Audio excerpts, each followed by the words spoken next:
Therefore, Father, we decree and declare this program open. In the name of the Father, Son, and of the Holy Spirit. Amen.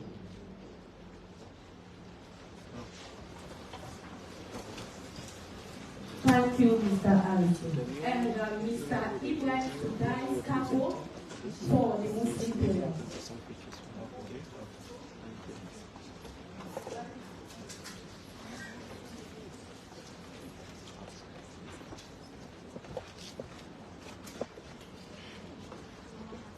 Bismillahirrahmanirrahim. Alhamdulillahi rabbil alamin. Ar-Rahmanir-Rahim. Maliki yawmiddin. Iyyaka na'budu wa iyyaka nasta'in. Ihdinas siratal mustaqim.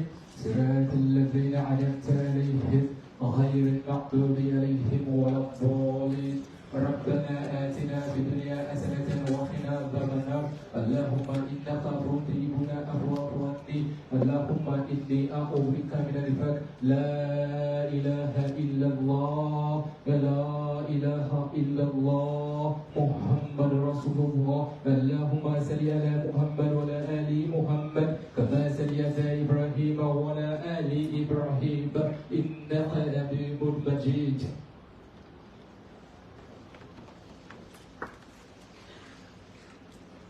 Thank you so much, Mr. Ibrahim. Ladies and gentlemen, distinguished guests, pupils from different institutions and schools, and please and honor this morning to have given this opportunity to welcome our chairperson for this program. Our chairperson for this program is a beautiful, eloquent, hardworking, and a smart lady. She's also a student from the IPAM University. She is a gender activist and a youth activist. She has worked with several organizations over the past years that has helped in improving the livelihood of adolescent girls and women in our society to help them acknowledge and help them achieve their full life potential. So, ladies and gentlemen, our chairperson for this program today, please help me welcome Madam Josephine F. Nadu.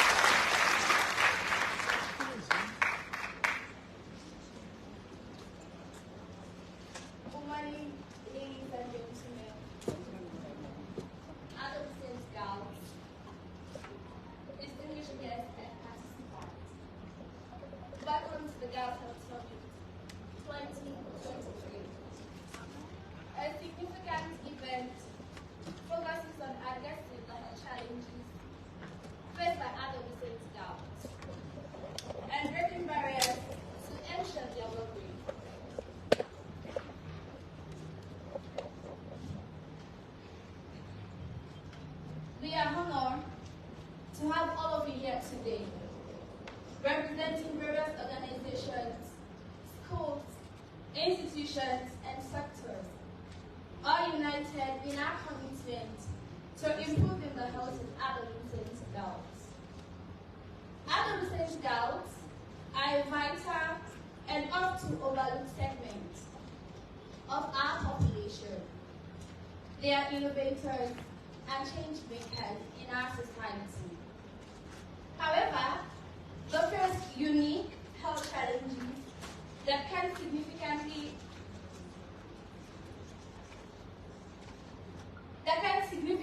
impact their overall well-being, development, and future opportunities.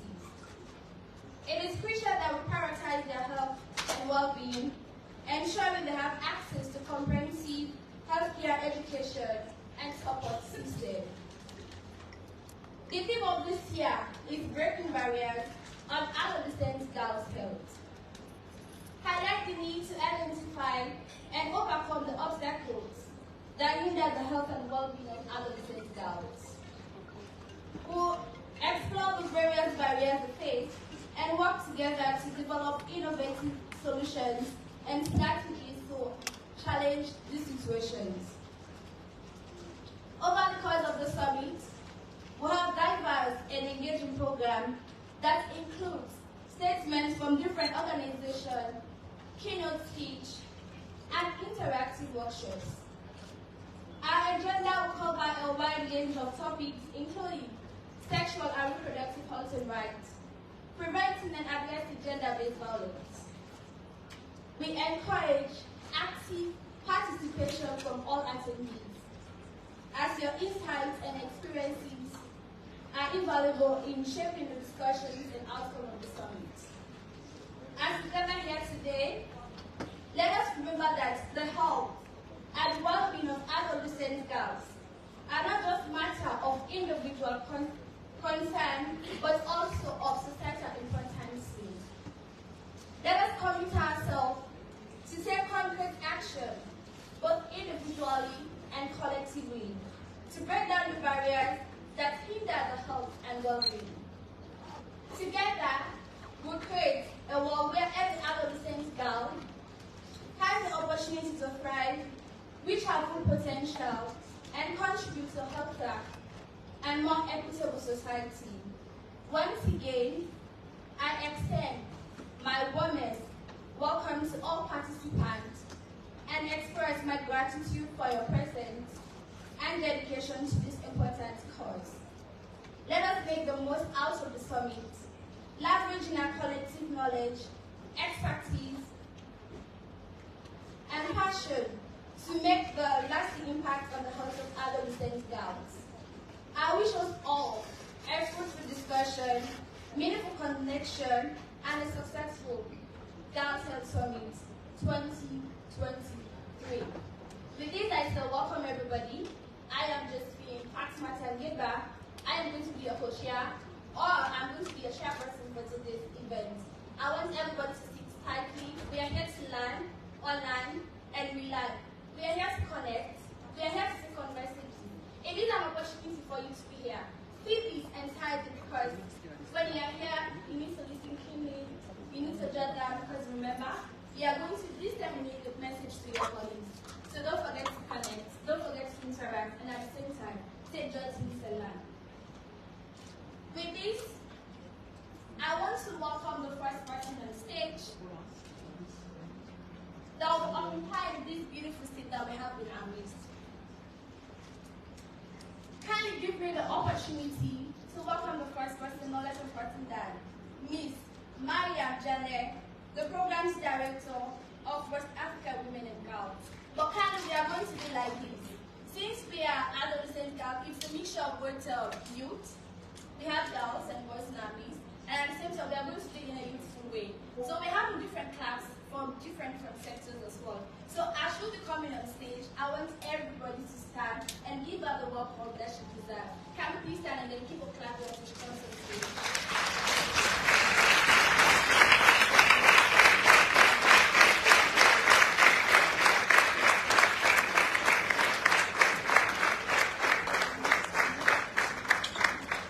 Thank you very much.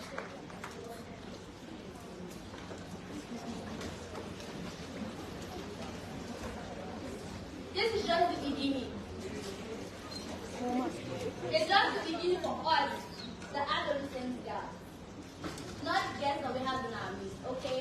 So kindly give us space, kindly allow us to, let's enjoy our youthfulness. I have the opportunity to call people that are going to be with me on the stage. The second person I'm going to call is a representative from Children's Forum Network. That is TFM. Kindly put your hands together.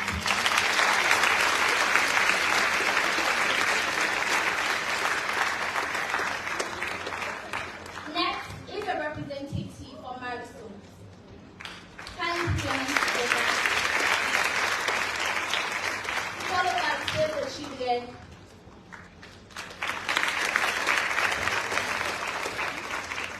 World Vision,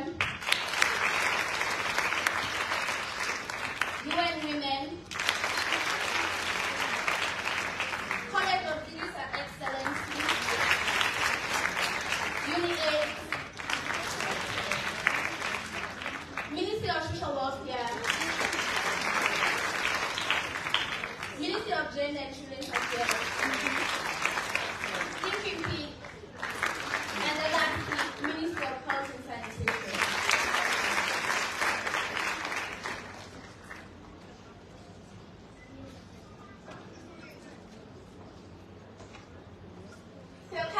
me again the opportunity, but firstly I want to apologize if I don't pronounce your surname properly. So I would like to call on the UNFPA country representative, Madam Nadia Rashid.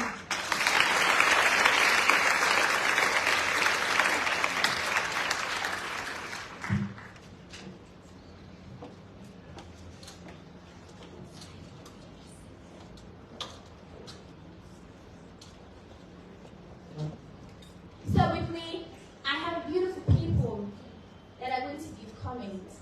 It's about the health of girls. Yes, us girls. We are supposed to be protected. We are supposed to be guided. We are supposed to take care of it. And yes, today is our day.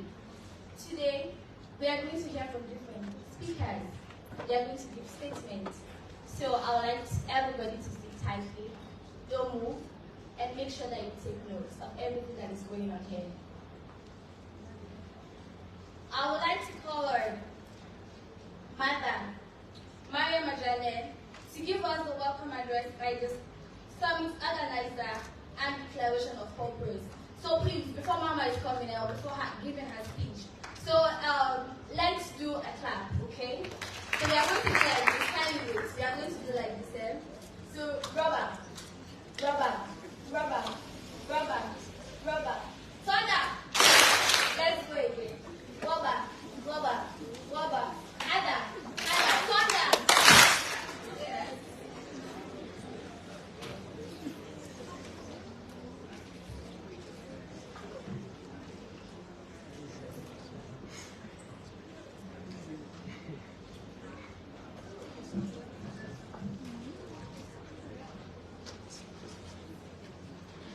Good morning, ladies, gentlemen. This is the official page of the office of the First Lady. Hello. As today we did Are we set? I will be at the here. City Hall, Freetown City Hall, Okay, so we are going to do like this again. Eh? as When I say Her Excellency Dr. Fatima Maada, oh yes, okay? And then you in the house, deliver oh yes, the energy address flow. I on want to the have the energy Adolescent this Girls morning. Health And then you in the Summit house, at oh yes. Freetown Okay, so the City second Council like Hall. this. When I said under, we said a swat. Under, a swat. Under, a swat. Okay, thank you. So can you give me the opportunity again to call a College of Judicial Excellency Court? Good morning. This is the official Facebook page of the office of the First Lady of the Republic of Sierra Leone. Thank you so much, Madam Chair Lady. Her Excellency Dr. Fatima Maada will give keynote address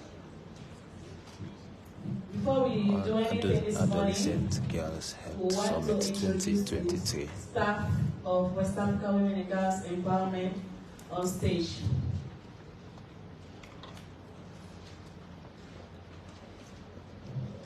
First, start with our CEO, the Chief Executive Officer, Founder and Owner for West Africa Women and Girls Empowerment, Mr. George Sengeh.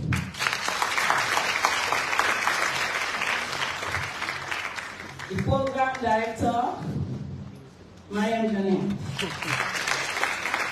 The Co-Program Director, Madam Babuati Samra. Mr. Cabinet Moses Sengeh, our consultant. Please give him a big... Okay.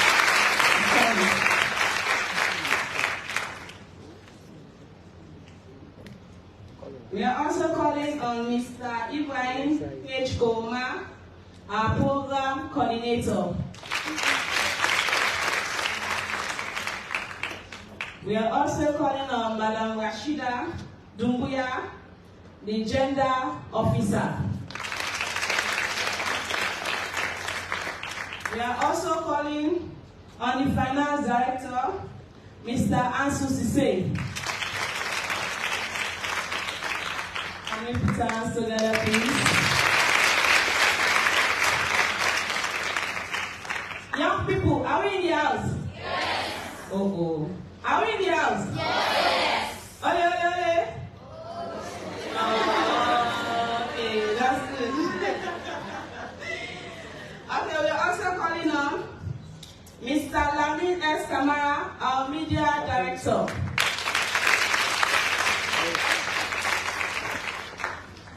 We are also calling on Mr. Musa Sise, our outreach officer. We are calling on Mr. Jabati Brana, our accountant.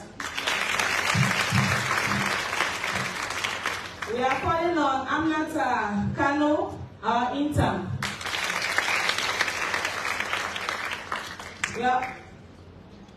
We are also calling on Rugia Tukonde, another intern.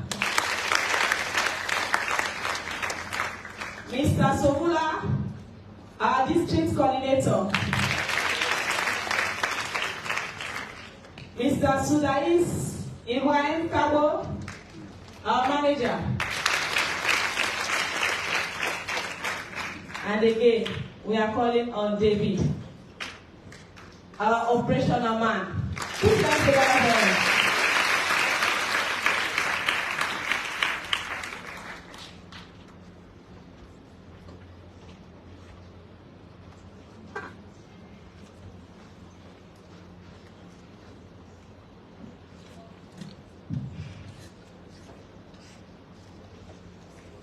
Ladies and gentlemen, these are the people that brought you here. So, you're welcome. This is our team. As you can see, we are young, coming up with a bigger vision. And together we can all improve the health of these girls in Sierra Leone. Thank you.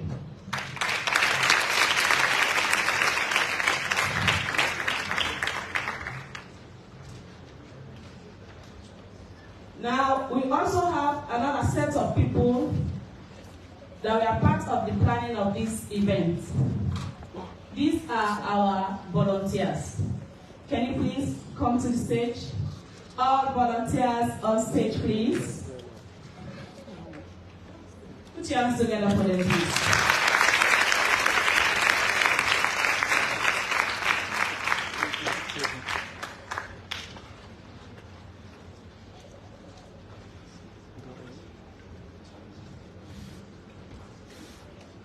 Volunteers, can you hurry up? Nice, good fun.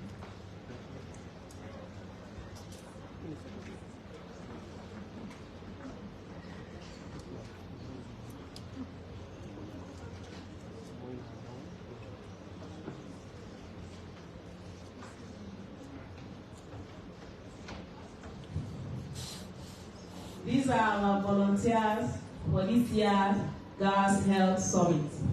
So please put your hands together for them for the good work with them. Thank you.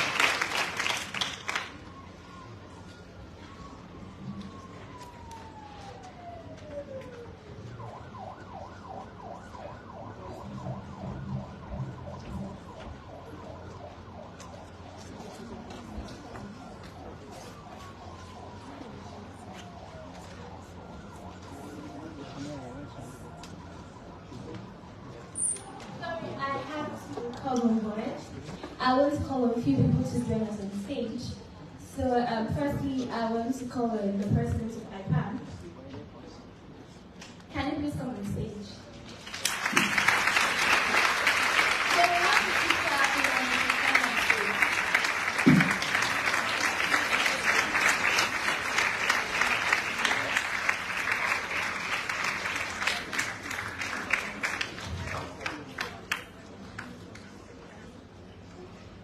This is the time that, yes, even you that is in high school can be a president.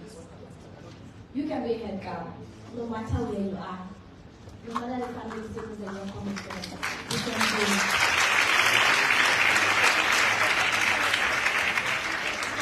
So next I want to call Vice Chair, kindly, please, if I don't pronounce your name properly, Dr. Mohammed Salom.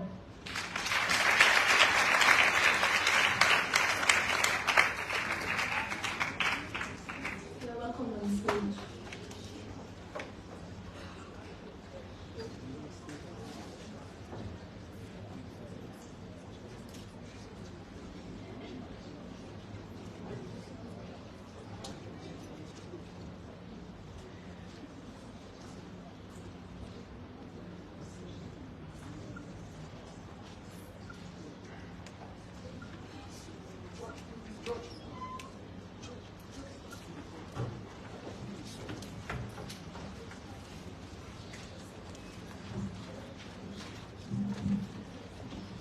Ladies and gentlemen, in our midst, joined by our incredible team,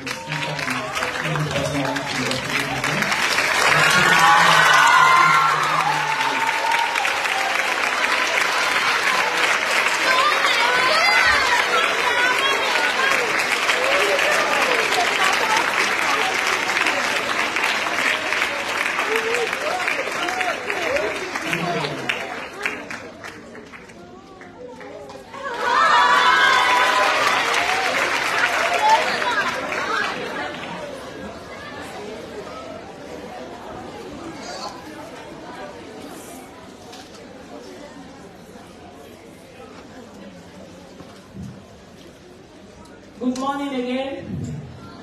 I know we are all happy, right? Our mama is here. Let's clap.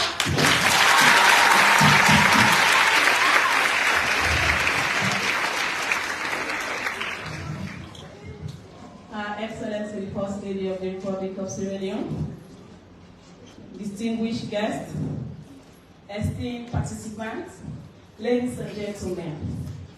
On behalf of West African Women and Girls Empowerment, it is an utmost pleasure to welcome you all to our Girls Health Summit 2023. We gather here with a shared purpose, a purpose that is close to our heart, empowering and uplifting the hearts of girls in our communities. First and foremost, I would like to express my gratitude to each and every one of you for taking the time to be part of this important event, especially our First Lady. Thank you, ma'am.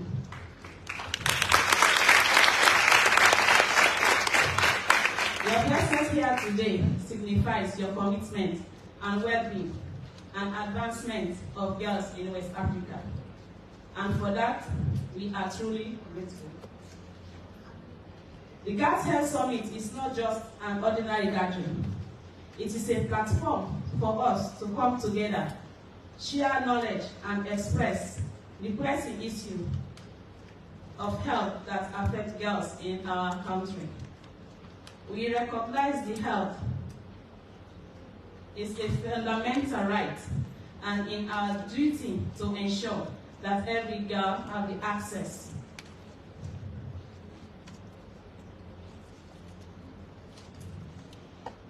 as we embark the access to a better health. As we embark on this journey together, I encourage every one of you to actively participate, engage in dialogue, share your experiences. Let us embrace diversity as it is through our collective wisdom and collaboration that we will provide sustainable change. In closing, I would like to express my sincere gratitude to our partners, sponsors, volunteers, who have made this summit possible. Your support and dedication are solid, and we are honored to have you by our side, especially our First Lady. Once again, welcome to our Girls Health Summit 2023. Let us seize the opportunity to make a lasting impact on the lives of girls in West Africa.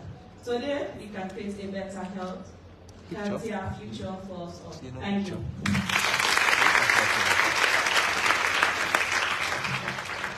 I feel like she deserves more.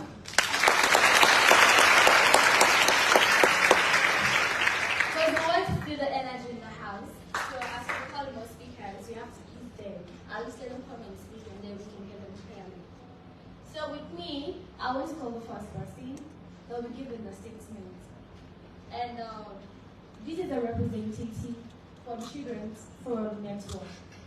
Can we please put our hands together? Wait, hold on. We are going to do it like this, okay? We are going to give him the gender clap. I'm going to show you how we are going to do it, okay? Gender clap. Gender clap. Gender clap. Okay, so we go like this. Gender clap. Gender clap. Gender clap.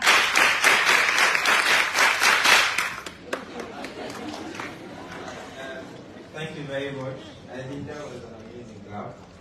And ladies and gentlemen, Excellency the First Lady of the Republic of Sierra Leone, Adolescent who are present here today, the country director, UNFP, all distinguished guests, I want to thank you all for being here this morning. My name is Mahmoud Bari. I am the National President for the Children's Forum Network, which is the leading and umbrella child-led organization in Sierra Leone. And I'm representing the voices of the over 3 million children that we have in Sierra Leone.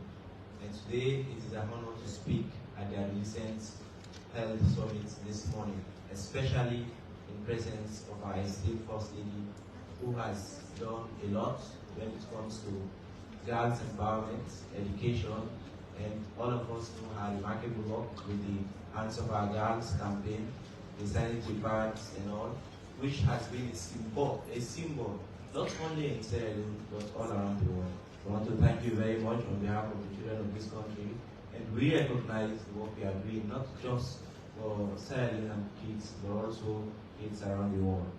And today, I want to tell this gathering that when it comes to health of our girls, it is not just dependent on reproductive health. We have lots of other health challenges that girls of this country are facing, ranging from mental health.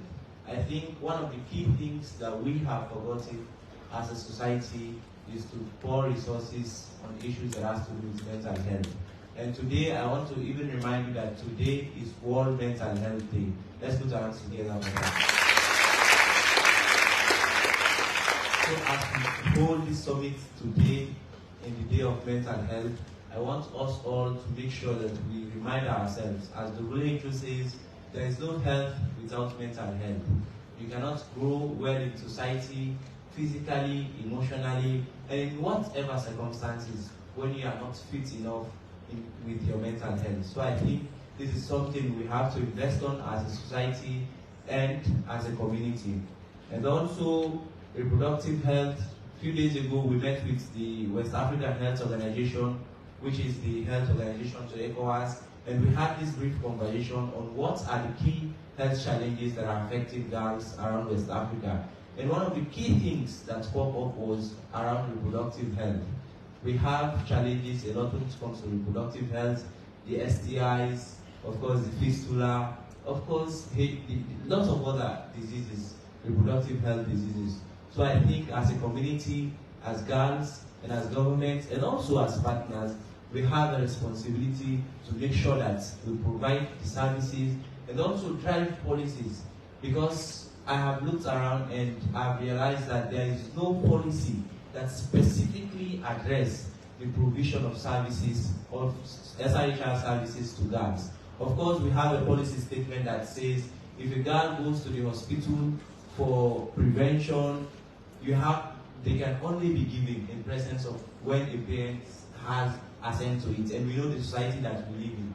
Who the hell are you as a child to talk to your parent that I want to go to the hospital to get prevention? You know, this is very challenging. So I think one of the key things we have to do as a government, as a society, is to make sure we invest on policies. And we also recognize that there are lots of progresses that have been made. Of course, the establishment of the one-stop centers in 6 districts across the country by the government, the newly enacted gender empowerment bill, which provides for 30%, at least 30% representation. And we also have the comprehensive sexuality education, which have been introduced into schools. I think the pilot stage is ongoing now. So these are some of the progresses that have been made. But I also think there are gaps that we need to consider as people of this country who want to progress with the health of girls in this country. So I've put together a few recommendations for this gathering. I think we also have to put more effort in the CSE, comprehensive sexuality education, not just to be limited in the 2 pilot districts, but also try to extend it in all the other districts across the country. And I also think we should invest in accessible healthcare services, especially on reproductive health services as a country. And I also recommend that we formulate policies around SIHR. This is very important because these are the policies will guide us, will protect the kids, will protect the families and the parents on accessing SIHR services. And I also think we should invest in training our healthcare providers, especially the nurses who are working with reproductive health services, because the issue of confidentiality is a very big problem. It's a challenge that is preventing, that is serving as a barrier for girls not to access reproductive health services. And I also think we need to create more safe spaces to spark peer conversation around our health as kids. And I also think we should put a specific budget line for mental health support as a country. The Ministry of Health is very large, they have a lot of things to do, but I think issues with mental health require special attention. Some of us are now seeing the issue of the push and all other things. It is because we have not paid the much attention that we're supposed to have. So I think we need to have a specific budget line allocated for mental health support.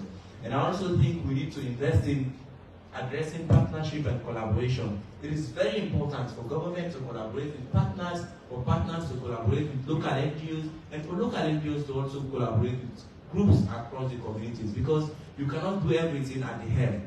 You need the people down there who can pass on the messages, who can help you to create the impact we need. So I think it is very important that we partner and collaborate together for us to achieve what we desire. And I also think we need to put lots of resources to address child marriage in this country. The Child Rights Bill, the Child Rights Act of 2007 is under review, which I know the Ministry of Gender and Children's Affairs is championing. And there is a specific section under the review that criminalizes people who engage in child marriage.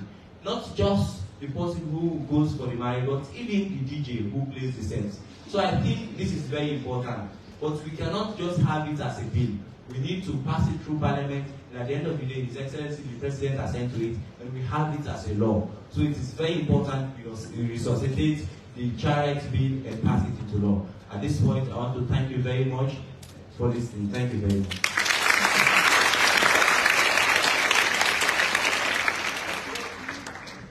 Thank you very much. As we were speaking, I passed through CFN. So I want to advise everybody to go through CFN. When you go through CFN, you can be who you want to be. So as he speaks, confidentiality is key. If girls want to access different things, I feel like you have to be confidential. You have to keep the secret of girls. It's not like, okay, I'm here to access his service, and that Josephine was here. So I feel like I will not come again. And I'll keep telling other people, no, you don't have to go there. Because they are not transparent, and also they are not confidential.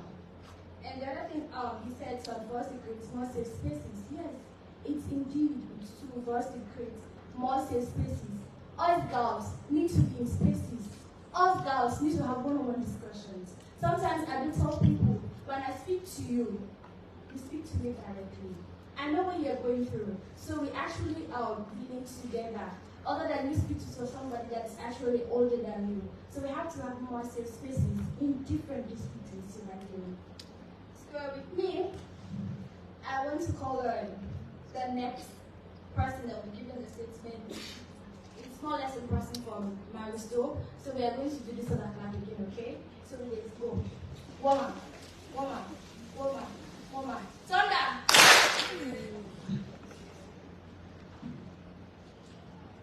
Good morning, everyone. Are there youth in the house? Oh, yes. Are there youth in the house? Oh, yes. Well, I am here on behalf of Maristo to give a statement. I'm Karim Sengeh, advocacy officer for Maristo. You know, Sierra Leone culture has given women so much respect. And because of that, women plays an important role in the society. women serve as wife, housekeeper, teacher, nurse, and do other things, even though they have other responsibilities. Women also who are in job also have to do their job responsibility to ensure that they take care of their families and children as well. And because of that, there are a lot of things that affect women when it comes to adolescents and youth. Let's look at, inequality. Inequality in a society is a situation wherein women are given less privilege. Men are being taken high in the society.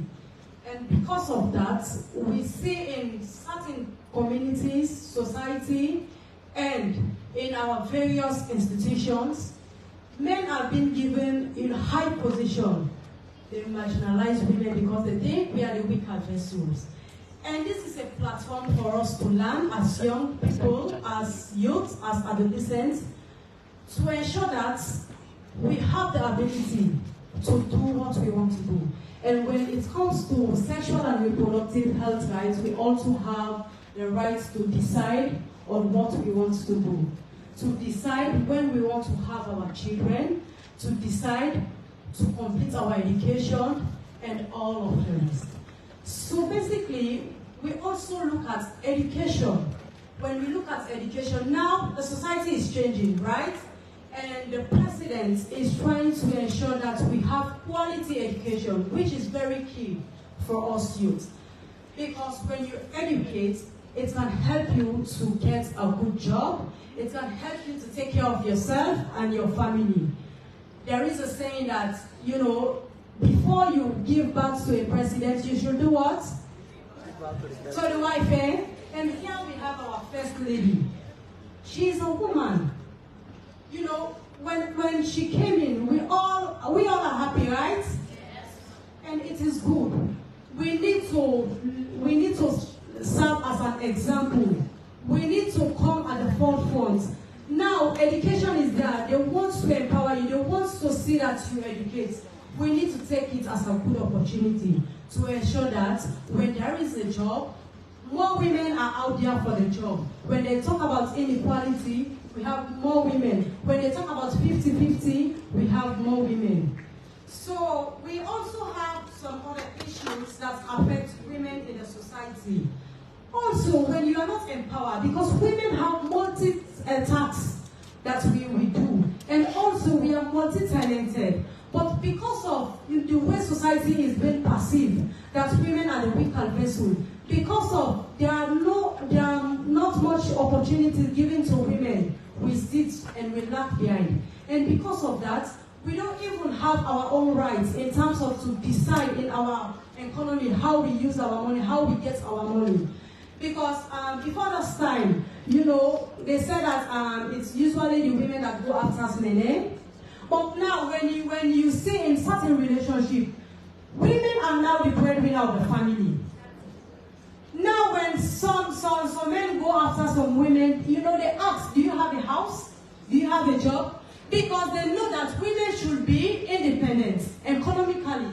So basically, we are encouraging you all. This is a platform for you to be empowered. This is a platform. That is why, as you say, the staff of the people that organize this program, you can see they are young people. You too have that ability. You have that capacity. You also have, that knowledge to stand here, to talk before people. But if only you make good use of the opportunity. And today, if we are talking about mental health, there are a lot of issues. We all go through mental health. Is that not so? We go through mental health because, if you are deprived of what you want, you are going through mental health. So basically, this is a platform. This is an opportunity for you all to see that you make good use of the opportunity. Please ensure you study well, learn your book, and then make sure you go in for family planning services when you are sexually active. Because the reason being, if you don't go in for family planning service, you don't have this knowledge, you don't get all of this information, it will lead you to be dropouts. Because when you are going to school and you are sexually active, then Unfortunately for you, you will get pregnant. And when you get pregnant, what will happen? You will drop out of school. So basically, I am here on behalf of Maristo to encourage you all to decide on your sexual and reproductive health life, to help you retain in school, so that we don't have a lot of dropout, we don't have early marriage, we don't have teenage pregnancy, and all the likes. So basically, I want to thank you all for your listening.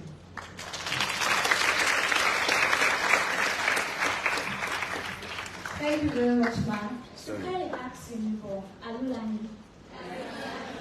Kindly ask him, are you learning? Are you learning? Alright, thank you very much.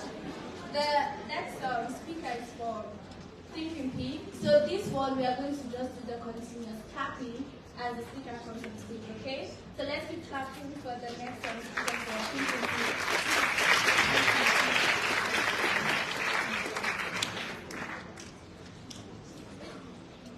Madam First Lady, the organizers of this global event, West African Women and Girls Empowerment, distinguished guests, partners, I greet you all.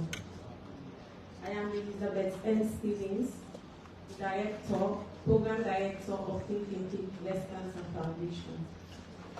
I want to remind you all before I start that October is Breast Cancer Awareness Month, and you all might have heard about Thinking Pink and what we've been doing in Sierra Leone. This is October. This is Thinking Pink Month. Pink Month. It means women should be aware of their breast. You should be checking your breast often. And most importantly, the alarming or the concern that we do have now as Breast Cancer Awareness Organization is how alarming the data is for teenage girls, especially 14 to 19. In 2022, our organization we are able to screen 1,813 girls, and sadly, we have 934 abnormalities detected.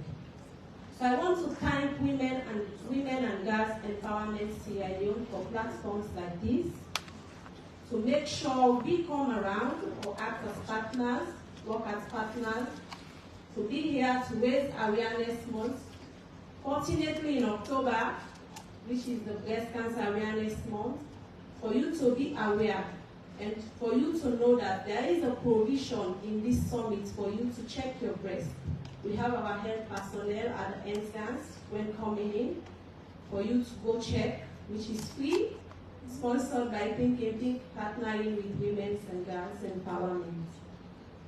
So, West African Women's and Girls Empowerment, we want to thank you for your relentless efforts in putting together such events.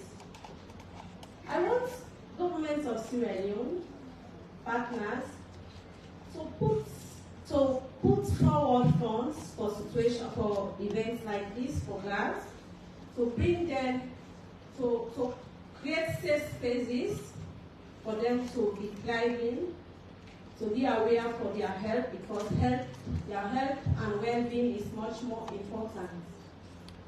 So girls, we should be aware of our breast.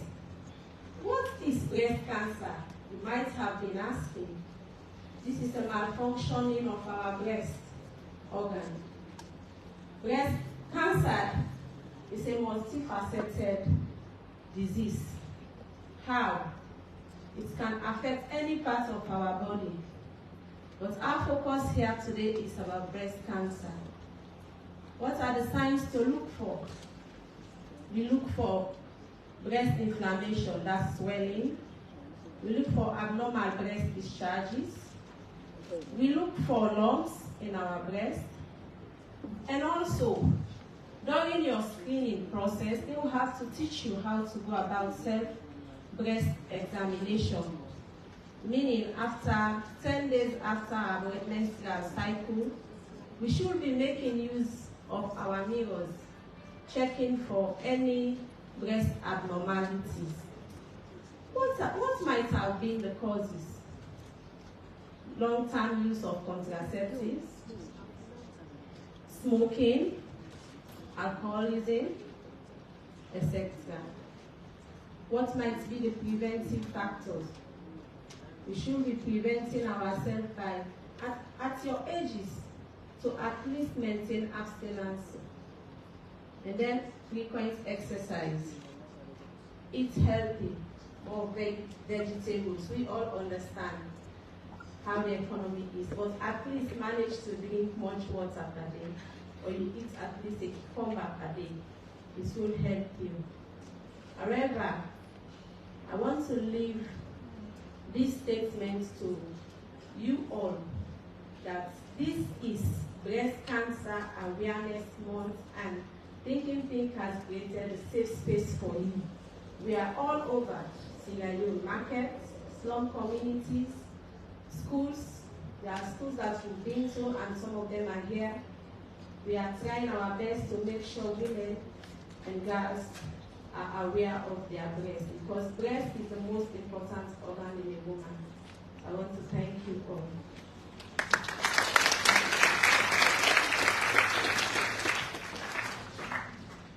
All right, thank you very much. Kindly, I want us to know, we are just giving statements, and then we have a session later in the day where you have to explore more. Tell us about what you have and what you offer. So I want you to tell your neighbor that knowledge is power. Tell your neighbor, knowledge is power. Health is wealth. Health is wealth. Thank you. So the next speaker is from World Vision. So please, let's do the parliamentary clap. So we don't have decks. We are going to use your side of your share, okay? So ready? We're going to use the side of the share. So at the count of 3, 1, 2, 3. Thank you.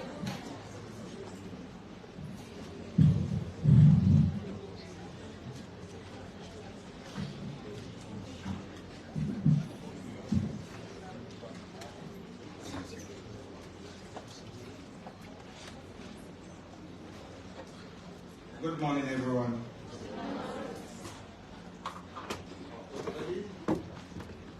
First of all, we bring you greetings, especially from World Vision International Sierra Leone.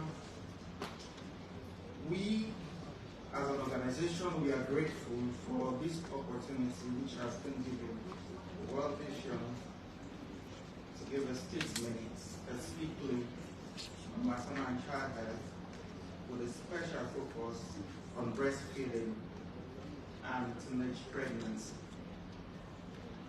Looking at these two key topics, we as an organization and over the world know that breastfeeding as a general is about 1% of the world of children who are 6 months older who are exclusively breastfed. It is critical for our country also to give a clear data on children who are holistically being breastfed within these months. As an organization focused on child or child-focused-based organization, it is also our paramount key strategic interventions in order to make sure that we have safe space for these children, and also how we can make sure that their well-being is of paramount concern.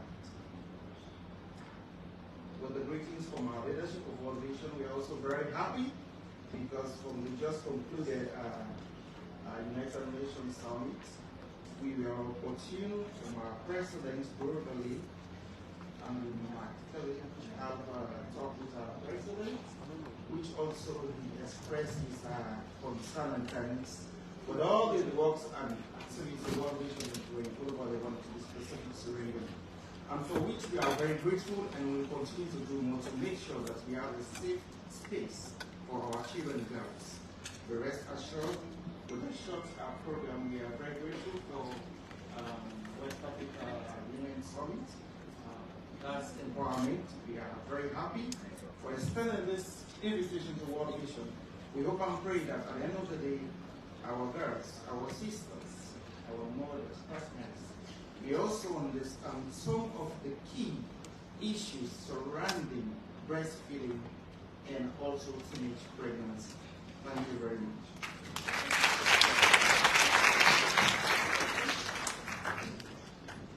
Thank you very much, sir.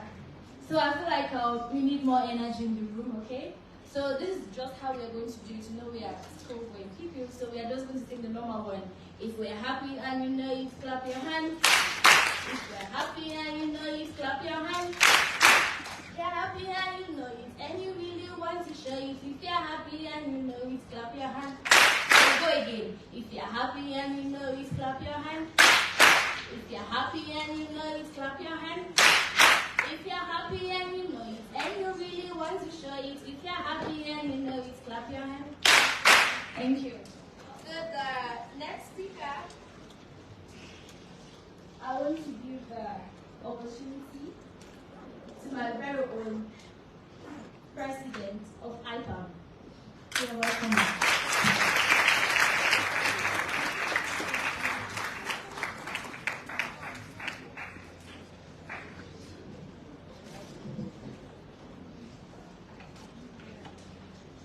Excellency, our First Lady and icon of this great nation, pupils, students, distinguished stakeholders, please allow me stand on all existing protocols.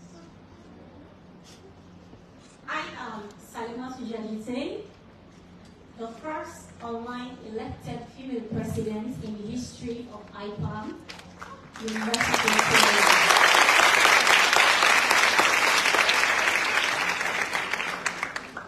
Today, I'll be talking on the health of young women in university. First, I want to start by saying, because universities across the nation lack a comprehensive women's health services, this leads to the aspect of lack of information, care, and treatment within the universities. Also, the fact that 25% of undergraduate students are mothers, so the aspect of the reproductive system remains a great concern that has to do with health issues in universities. It is very important for universities to actually introduce a policy wherein students applying to enter these various universities provide a medical record. This can actually help universities put measures in place as to when and how to tackle issues that has to do with health for various students in different universities. It will still remain confidential, but it should be part of the application process. Because if universities now know that 30% of students are asthmatic, they'll be able to put more measures in place for emergency issues that can help tackle the health sector, especially for women in various universities. Secondly, the aspect of mental health is alarming increasingly every day. And we always witness issues wherein colleagues will drop dead, and then we often say, he wasn't even sick. But what we don't know is, what was he going through? What was his mental health condition? Nobody can tell that. And because of the increasing alarming rate of the mental health conditions in universities, Students are engaged in more drug abuse, depression, anxiety, and many other mental issues. So that being said, it is very key for us to actually look into the aspects of the mental health conditions of students in various universities. Because a healthy student is always a better learner. So if you're not mentally ready, even your exams, you're going to fail them. And I'm going to say this here. Majority of students don't actually pay much attention to their mental health. The fact that we don't have too many platforms laid down for mental health conditions, and also the fact that students already struggle with the pressure of the academic work. So it's very difficult for them to give their time and energy into their mental health. So they remain always struggling with that aspect of their lives. And what that does is actually make them unproductive. So they even go to the exam, start the exam, and end up failing most of the time because of their mental health condition. And we also see a lot of cases every day concerning the schools and other drug abuses. Most of these things happen due to the mental health condition of students and also people out there. So it is very important for the government to actually look into this aspect. It's actually one of the leading alarming issues of students, especially when it comes to their health in various universities. And also, to all the people from various schools in this room, to all the students in this room, education is very important. But without a good health condition, the education is even questionable in a way that we will not be productive. So it is very key for us to always pay much attention to our health. Let's normalize a regular checkup. People in this part of the world actually don't see the need to actually check up their health. It's only when we fall sick and then we run to the hospitals. And most of the time, it's too late. So let's normalize our regular checkups. And also, to our noble first lady in the room, I also want the government to actually look into this aspect, especially the aspect of the mental health for students. Because I'll tell you this, students in various universities are actually struggling with mental health. And this leads to many other issues that arises every day.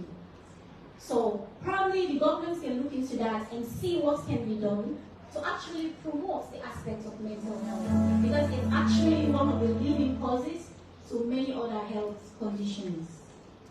And to us all in this room, health is wealth, and a healthy student leads to a better learner. So let's become a better learner by being a healthy student. Thank you.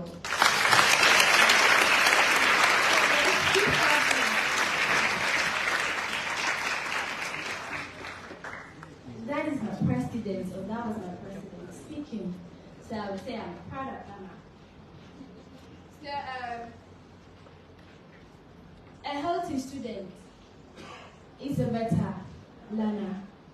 Can you take that with you?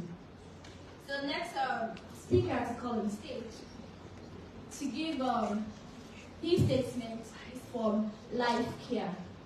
So we are going to do like this. I'll take a prayer. The end they come. It'll big.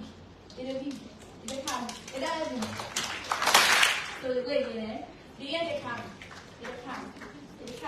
Everyone. Come. Hold on.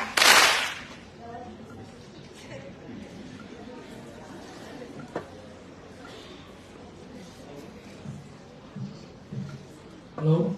My voice is clear. Observing a post.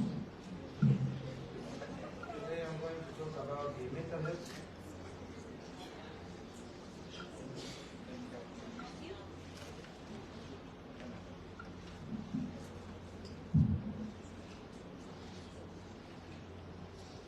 So I will prepare the presentation, but full of colors. You would like it, but it's great. I know that all of you think even that the child, the mental health is something about to be intelligent, to be smart. And I come to say that it's false belief. It's not only to be smart, it's how to use it. One day, you will be a mother and you have a child, a girl child or boy child, and you want to make him having good mental health. First of all, I want to talk about safety. You have to provide him a safe life, physically and emotionally. The child should be protected from the outside invaders. Either microbial, either injuries, either bullying or at the school, in case somebody is trying to make infection about something. All of this is under the safety. You need to feel that the child is competent. You need to know that he is good because he is my son, not because he gives good marks, not because he only do what I tell him to do. No, it's wrong. Sometimes the child, you want to discover something. You have to protect him from even your own overprotection. You need to know that he is, in case you find him talented in something, you have to encourage him for this. If you find him have any hobby in something like drawing, like painting, swimming, playing, running, you like to put cubes, you encourage him. We talk about the other thing, nutrition. When we talk about nutrition, we are not talking about iron supplements and multivitamin like every parent come to my clinic and say, okay, what kinds of supplement and calcium and vitamins I should give to my son? No. If the child is eating and he is in average, like average weight, average height, average intelligence, skills regarding his age, we don't have to give more supplements. This will not increase anything. This will not get any benefit. Actually, to make a side effect. It can make constipation, it can make a stomach ulcer. Some patients come with vomiting, they vomit blood. Because you over-giving iron and minerals until the stomach becomes so sensitive for anything, even for food. You actually are damaging the child's, we call it GIT system, the stomach and the intestine. So in case the child is having average appetite, and he is growing normal, you don't have to over-intervene in his body. We want to talk about sleeping habits. You have to give the child a normal and regular sleeping rhythm. Like at 9 o'clock, everybody at the house shut off everything. We go all to sleep. We have work at morning, we have school, we have something activity. Not to sleep all the time, use the mobile phone. This will delay his speech. I found patients that are already growing well. After some time of using the smart screen or the TV, they start to regress. They lose their skills. This is because he all the time is listening. You are not supervising what he is watching and he is listening all the time. He will start to delay his speech, because he is not talking with anybody. He is not interacting. He is not developing skills for talking and understanding what is going on. If you talk to the child, mostly not all the words he understands, but he can discover. He can use his mind to understand what you mean. But in case you shut off this mechanism will be delaying his speech. He will not talk to you anymore. After some time, 3-4 years, he's not fit to go for first grade. That is so common here. So smart screens should be under supervision and very, very limited time. The recommendations is you will not like it. They say like by far 2 hours per week. Nobody. Don't need to talk that the child does need coffee. TV. caffeine, time filling, all of this increase his, we call it hyperactivity, and decreases attention span. It's not recommended for pediatrics, not recommended for any kid. He doesn't need this. If he have good sleeping hours, good quality, he will not need anything to make him awake. Not like us. We get tired at work, we have to drink coffee at morning, but the child does not know this. He has no duties. Then we come to the clues. This is what everybody thinks. Education and intelligence raising. You have to provide quality of education. It's not necessary to be international school. The mother is the best one who can provide education for her son. I found people, the child is very, very smart. Very, very smart. Only because the mother she is already talented in mother. She knows what he like. She notices his habits. She watches him. She understands when he cries, why he is angry, why he wants to sleep, why he don't want to eat, why he don't want to obey the father or to play with the others. She understands him. This will make the child, he knows that he is beloved. He knows that he deserves to be loved, that somebody taking care of him. He is not neglected. Emotional. He feels that somebody cares about him. He belongs to somebody. You understand? You understand? Yes. I hope so. The parents play at the mobile phone too much. And some of them, they let the child play around.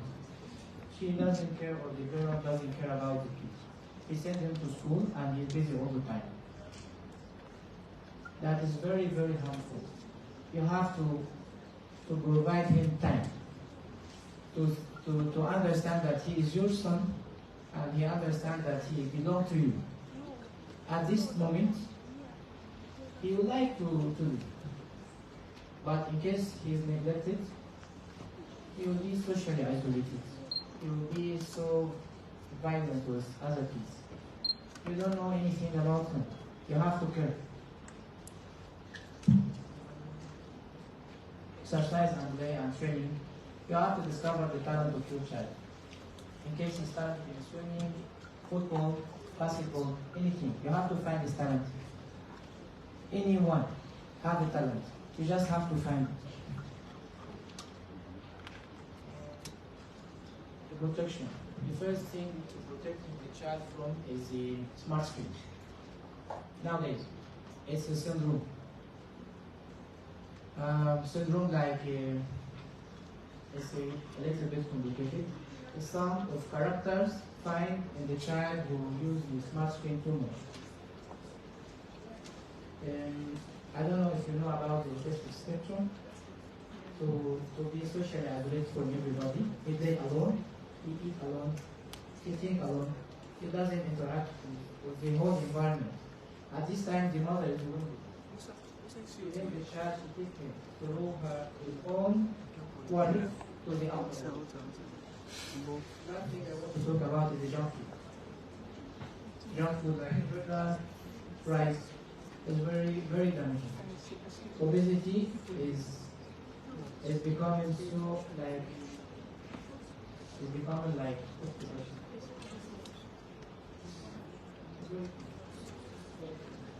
thank you so much.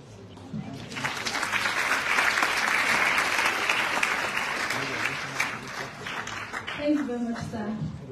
I hope we are learning. Are we learning? Yes. Are we learning? Yes. Are there youth in the house? Oh, yes. Are there youth in the house? Oh, yes. Under, under, under. Yes. Under, under, under, under. Yes. Alright, thank you. The next personal call is for College of Excellency. You're welcome, sir.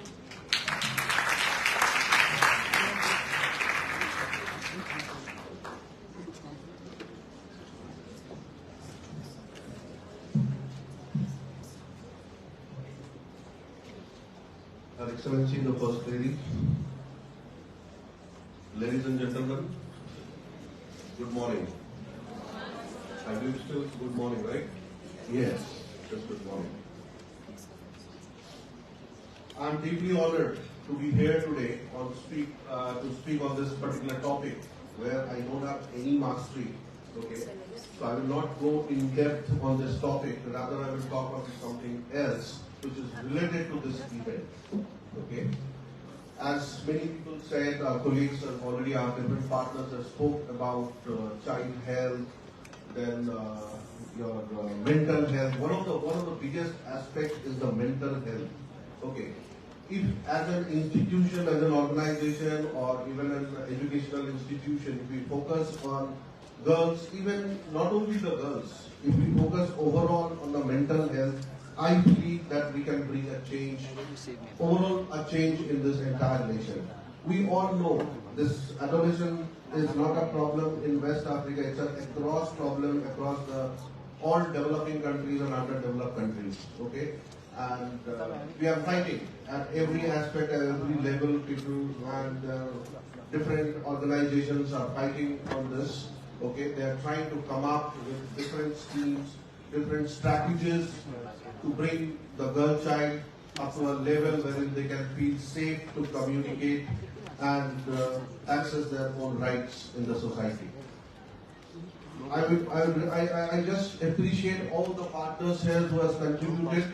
So this is the first step that yes, together, if we come together, we can bring a change. And especially thanks to West Africa Women and Girls Empowerment Organization, because the initiative which they have taken is humongous. And it's going to be tough, but yes, along with partnership, along with collaborations, definitely we can bring changes in this world. Okay? So I will not take much time. Thank you very much.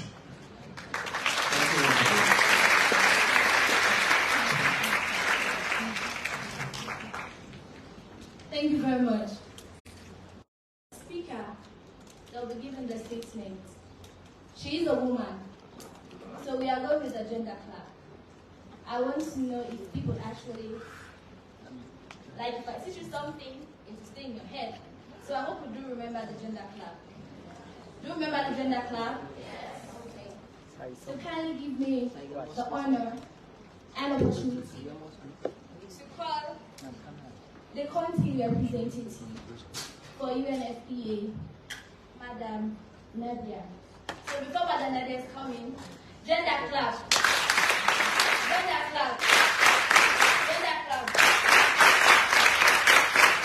Let's do it again. Gender club. Gender club. Gender club.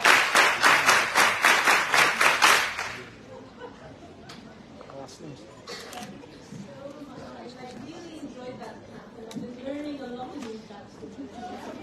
I'm very sorry.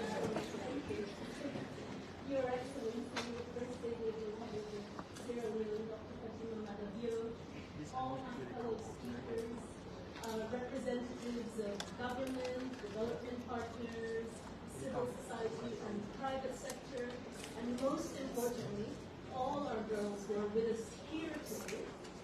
And let me not forget all the male allies who are joining us today and standing up for gender equality. Thank you all for being here.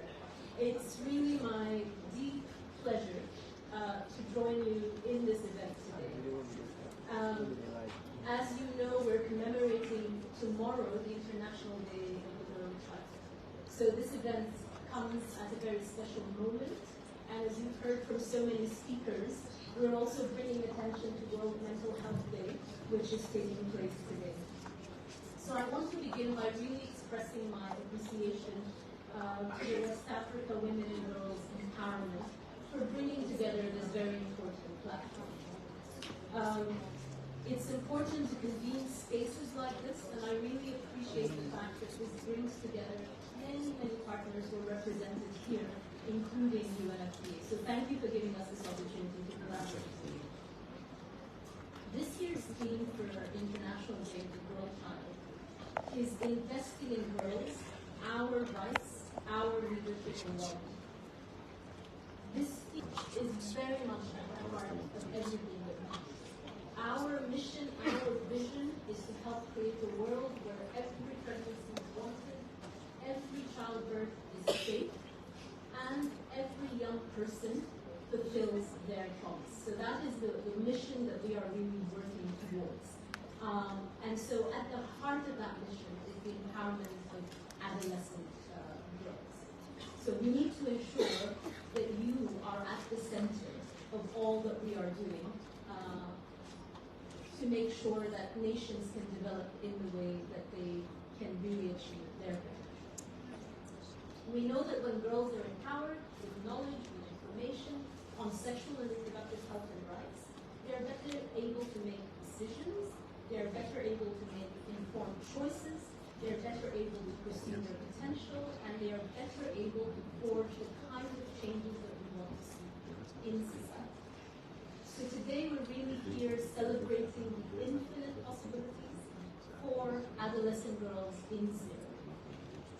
And we know that even though adolescence is such an important time, really setting the foundation for adulthood, there continue to be a number of challenges that are faced.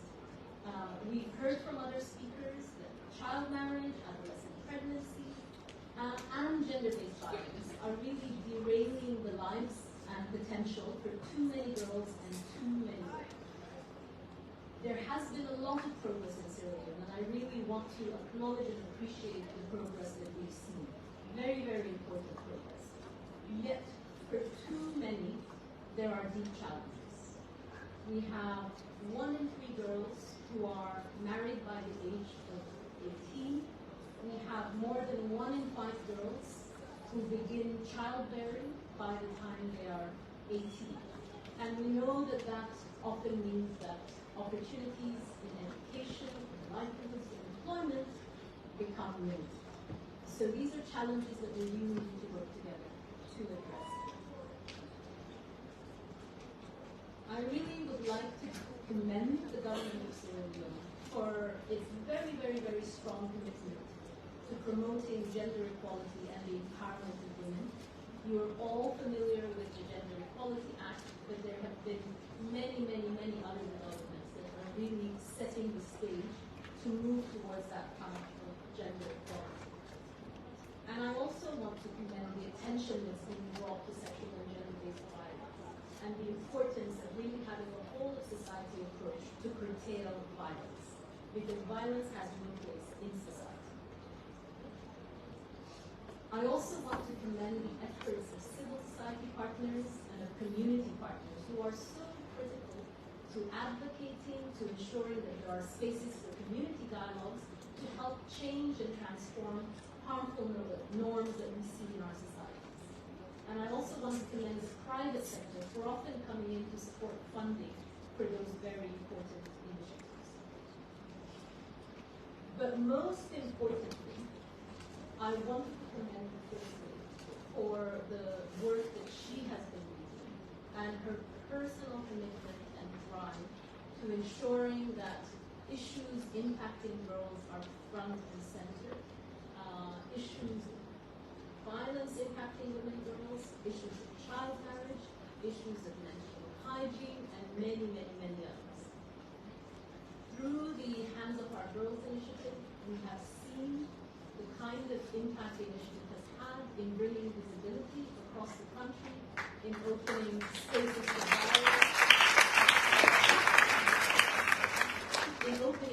for dialogue, across the country, and in really inspiring and motivating action in the country and beyond. I think this is incredibly important for ensuring that we can see the kind of progress and change that we want to see in Sierra Leone. And I also want to thank the First Lady for the visibility that she has brought at an international level, really bringing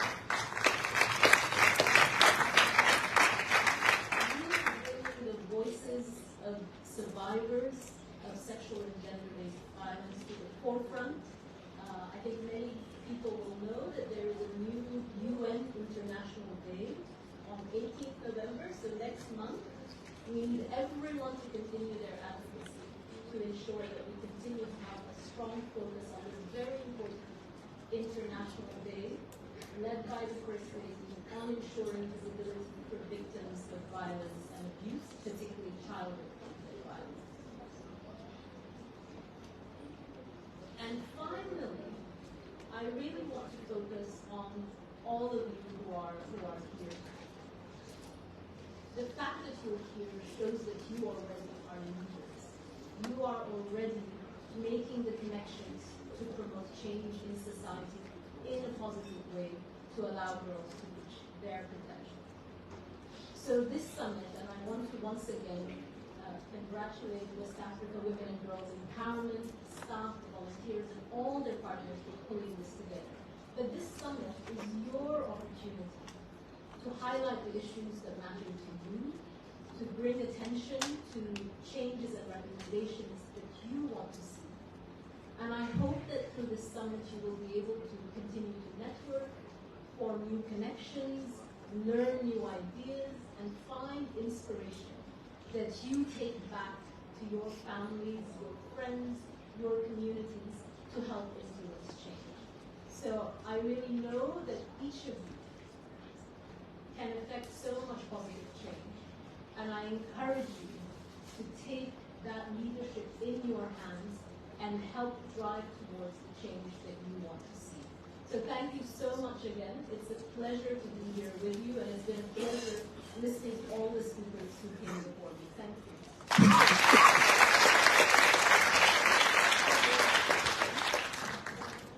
Can you please give her the love clap? Wait now. I didn't say during my clap. I said love clap. Okay, so we are going to do it like this then. We go like this.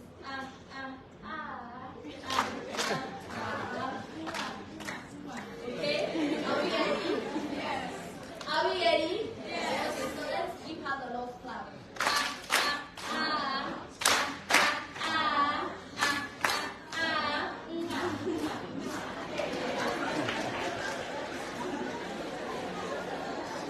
Hello.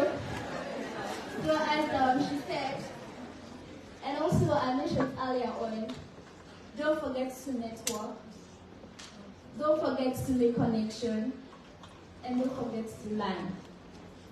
You are here, and then you have to take the message along to tell your colleagues.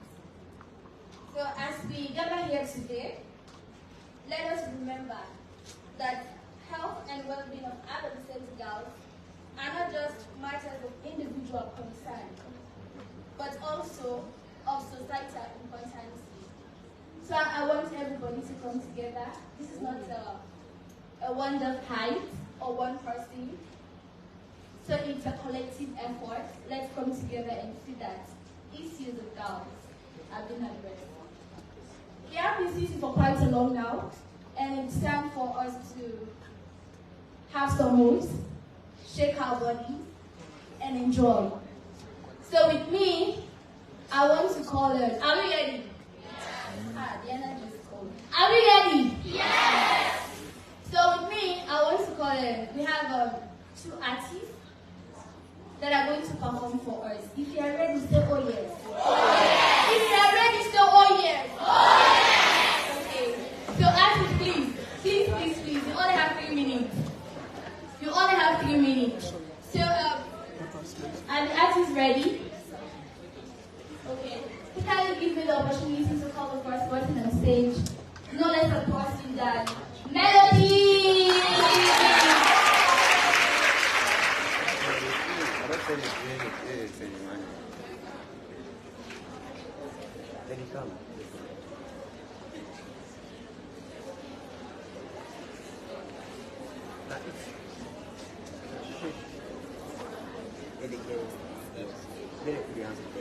So please, as Melody is coming on stage, put your hands together. Don't say put your hands together.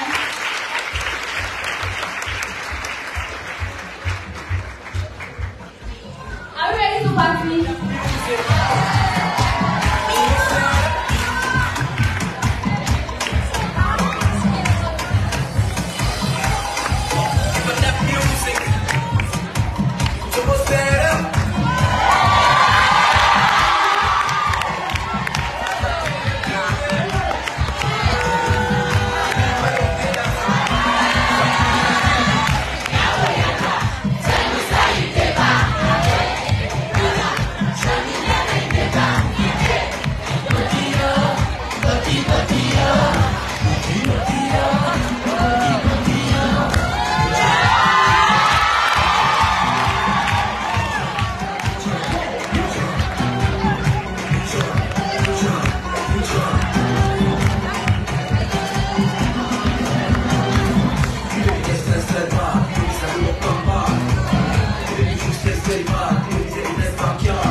Bring to the attention of this nation that the effect of early marriage, teenage pregnancies, rape, child prostitution, gender-based violence against women have to be looked into by everyone in this country.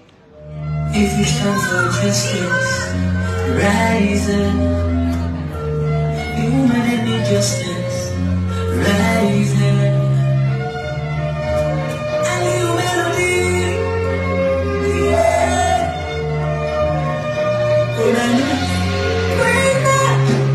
See this life today. See that life for my prayer for the clemency. The woman can get crying. Feel the watch. They see them coming. Now we got to bang. Papa government even dying. The woman can be so far. For the peace of the wicked minds on raping.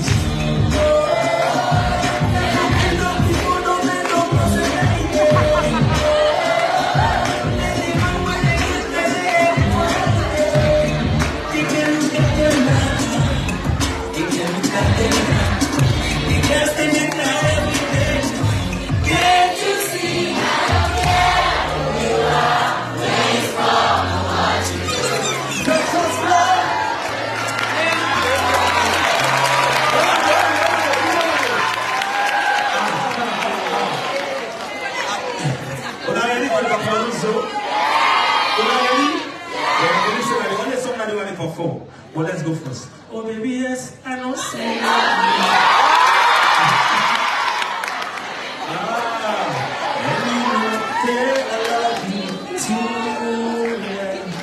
But if I'm baby, wow. Especially since I'm to be a DJ. See what's up with Jose Lulu, love is speaking me like you papa, when I say no, he said, never let me. You are love. He said, never let me. You are cool when I did it. You are never let me. Hey, hey, say you. You are so bad. Now, just be careful.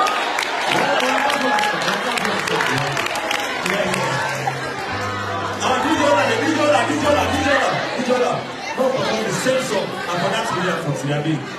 We're there for them, Let us perform the same song. Yeah. Teenage pregnancies, rape, child prostitution, gender-based violence against women have to be looked into by everyone in this country. If you stand for justice, everybody, let's go. Rise. Let's do it like this.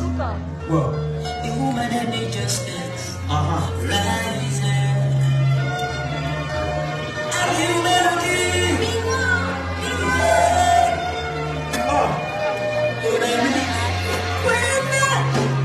See this life today. I see that life will not fair for the cancer.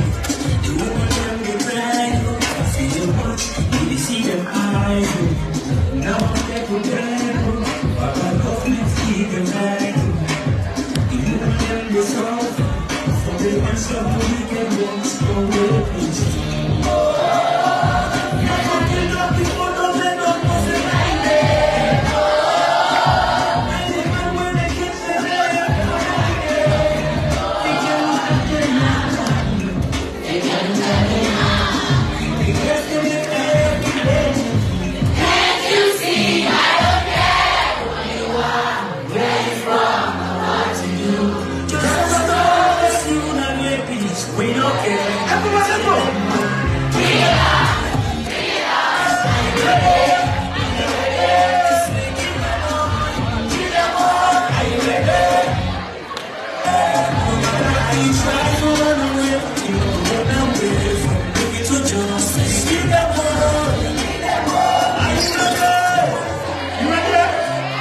And all the women that are here tonight to me this morning. So I want to give a thumbs up right now. Thumbs up for the mama of this nation. I want a louder one. Make some noise for the first lady.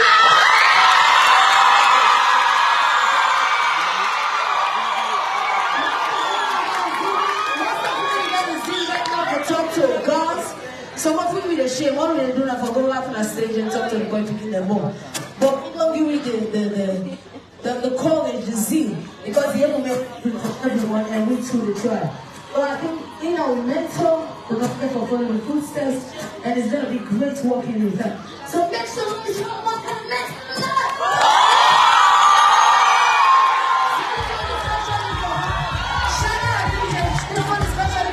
Shout out to her. Yeah, definitely. Let's go. Are you ready today? Raise your hands.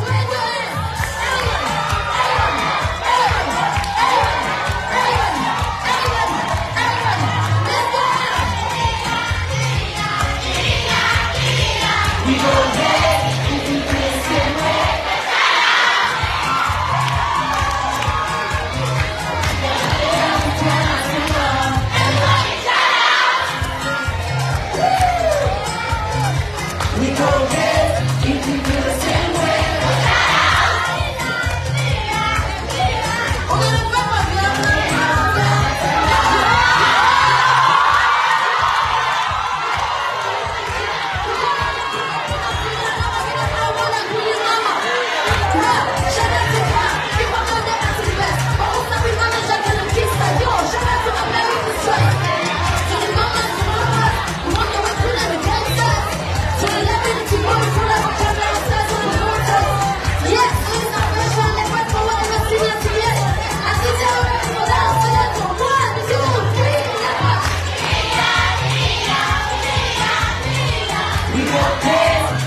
house? Oh, yes. And the youth in the house? Oh, yes. Did you enjoy? Yes. Did you enjoy? Yes. You want more? Yes. You want more? Yes.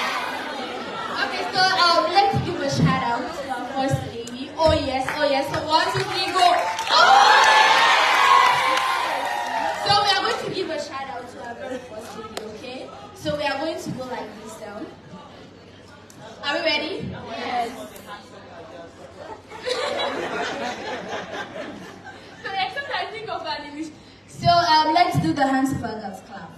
Are we ready? Yes. Okay. So so go like hands for our girls. We ready? Yes.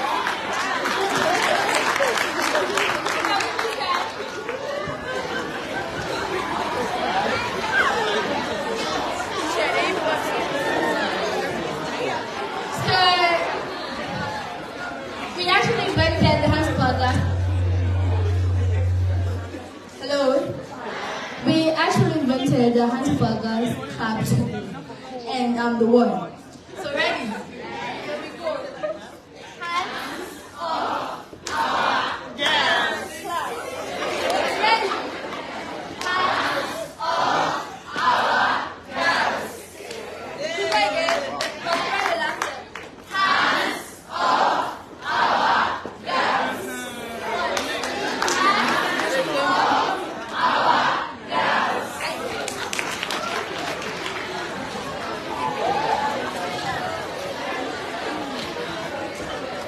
So I'm going to say something, and I want everybody to respond in the house, okay? So when I said, because when girls rise, you will say, we all rise. Do we get that? Yes. Okay. So let me go. Because when girls rise, we all rise. I need the energy in the house. I'm going to do it again. Because when girls rise, we all rise. So when I say we all rise, we put our hands together. Right on. Because when girls rise, we all rise. Because when girls rise, we all rise. Thank you very much. The next on the agenda is an introduction of distinguished keynote speaker. Kindly give me the opportunity to call in Mr. George Sise. So please I will let's put our hands together. It's rather unfortunate I'll not be the one to introduce our first lady. You are not only the one, we have someone who is going to do that. And I just want to tell the world what the first lady has done for me. I'm not here to introduce her because I will not be able to talk because of the joy I have. For me to even stand in front of a crowd like this, it was difficult.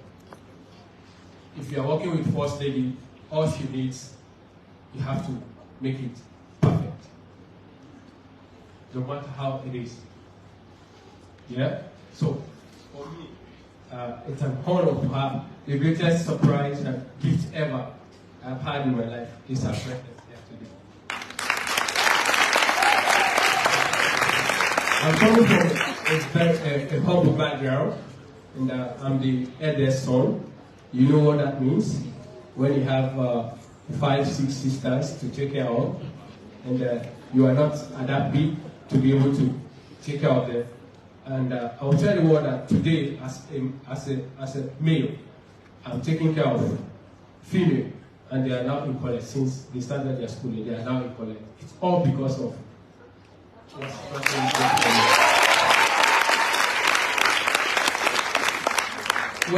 when we met in 2007, I was walking from Eastern to Western every day. And she saw me, said, there is something in you, come and walk with me. From that moment, she transformed my life. I'm able to talk in any gathering. And honestly speaking, if I continue to talk, I'll cry. Because for me, there is nothing important in my life like her. She has transformed my life, my family. I can tell you this, my mom had a very complicated medical issues. Yeah? But because of First Lady, now she is alive. So, she not only changed my life, she transformed my life into a better person. She is always there to guide me. The thing I like most about her is just, I can slap you. Yes. Whenever she says that, I'll not smile in front of her, I'll just smile in my heart. Yeah. But notwithstanding that, ladies and gentlemen, I want the whole world to know that she is someone, when you are far from her, you will not know her better. But when you come close to her, you will see the true identity of humility. Someone that, like I say, when you are far from her, you have every kind of negative thoughts about her. My brother, find the time to just get just 1 minute with her, and your life will change. For the 7 years I've been with her, everything you are seeing happening here is because of her support. If we are able to put this together, it's because of her support. I called her Power Woman. And she is the Power Woman. So, ladies and gentlemen, I want you to help me stand up and help me thank my First Lady, my mom, the mother of this nation.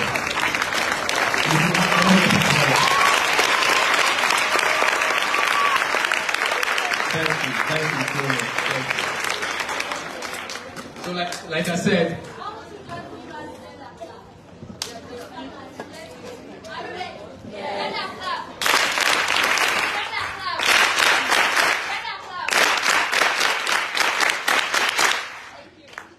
okay, so like I said, I will not be able to introduce her. And someone who is delegated to do that is in our midst, and it's nobody else. It's the spokesperson for Office of the First Lady, and his name is Usu Jallo. Ladies and gentlemen, Usu Jallo.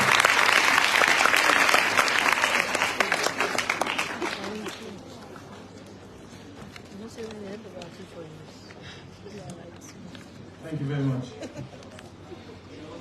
In my years in secondary school, our teacher who taught us physics, the law of gravity in physics, asked a very intensive question in class, in one of his classes.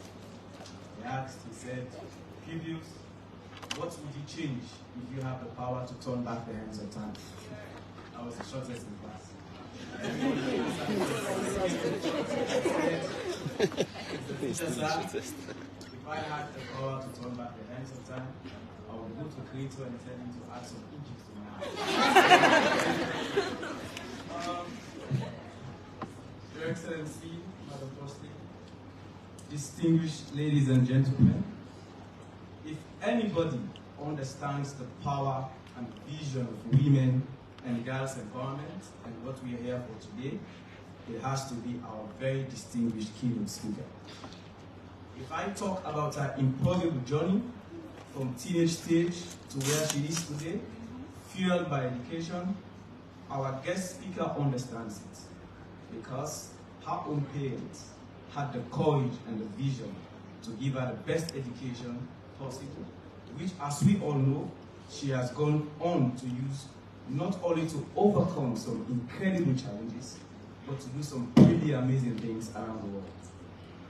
And when we talk about the millions of girls denied education and empowerment around the world just because they are girls, our keynote speaker shares the outrage because as a mother, she wants the same hopes and dreams for every girl around the world that she has for her own incredible daughters. And yes, when I talk about the power of girls, all of you, personified in the work of the West African Women and Girls Empowerment in Sierra Leone, our guest speaker is the gold standard. In her life and in her career, She has led successful grassroots campaigns and mobilized the young and the old to do amazing things for change in their communities around the world.